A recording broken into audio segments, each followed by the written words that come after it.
Bonjour à tous, aujourd'hui on va voir comment certaines activités peuvent, eh oui, littéralement transformer notre cerveau et par la même occasion forger notre mental. On va parler du pouvoir incroyable de la connexion entre le corps et l'esprit. Allez, pour bien commencer, on va s'intéresser à un exploit d'endurance qui, franchement, dépasse l'entendement. Voilà ce qu'a dit George Wood, l'homme qui détient le record du monde de la planche. Et d'après lui, le secret, ce n'est pas tant les abdos d'acier, non. Tout se joue dans la tête. 10 heures, 10 minutes et 10 secondes.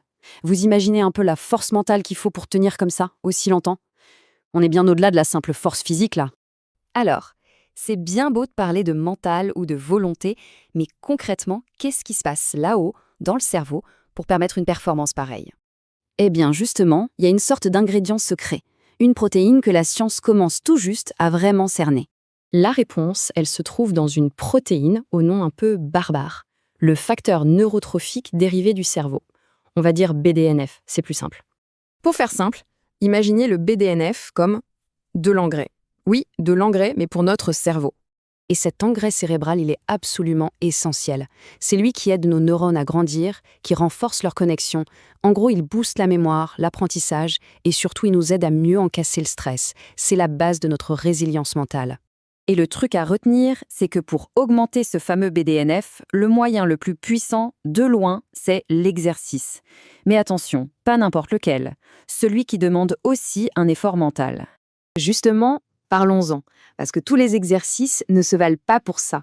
Il y a comme une formule magique pour vraiment booster ce BDNF.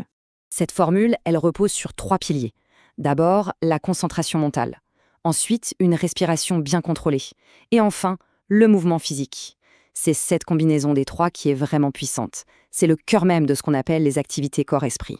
Et c'est ça la grande différence entre, disons, courir sur un tapis de course et faire du yoga ou du tai chi. D'un côté, on se focalise surtout sur le physique, de l'autre, on entraîne activement le cerveau à être présent, à être concentré sur la respiration, sur chaque sensation, à chaque mouvement.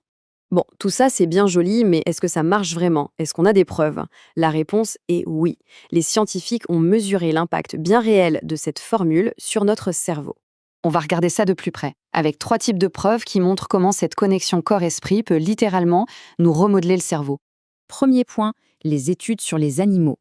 On a vu que chez des souris, par exemple, l'exercice physique faisait chuter les comportements qui ressemblent à de la dépression. Et le lien de cause à effet, l'augmentation du BDNF. Deuxième preuve, cette fois chez nous, les humains. Quand on met en place des programmes qui mixent différents types d'exercices, on observe des baisses vraiment nettes de l'anxiété et de la dépression, et ce sur le long terme. Les chiffres parlent d'eux-mêmes. Et enfin, la preuve la plus visuelle, peut-être la plus bluffante, l'imagerie cérébrale. Les scanners montrent noir sur blanc que ces pratiques renforcent les réseaux de neurones responsables de l'attention et de la conscience de soi. On peut carrément voir le cerveau se réorganiser, devenir plus efficace. Ok, super. Mais concrètement, qu'est-ce qu'on fait de tout ça dans notre vie de tous les jours? Ce qu'il faut vraiment retenir, c'est que la force mentale, ce n'est pas un truc inné, réservé à quelques-uns. Non, c'est une compétence. Et comme toute compétence, ça se travaille, ça s'entraîne. Le secret, c'est de choisir des activités qui font travailler les deux en même temps.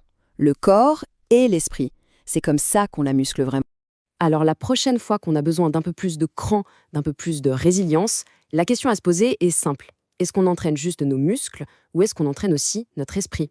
Parce que la vraie force, au fond, elle n'est pas que physique, elle est neurobiologique. Et la bonne nouvelle, c'est que ce pouvoir de la cultiver, on l'a tous en nous.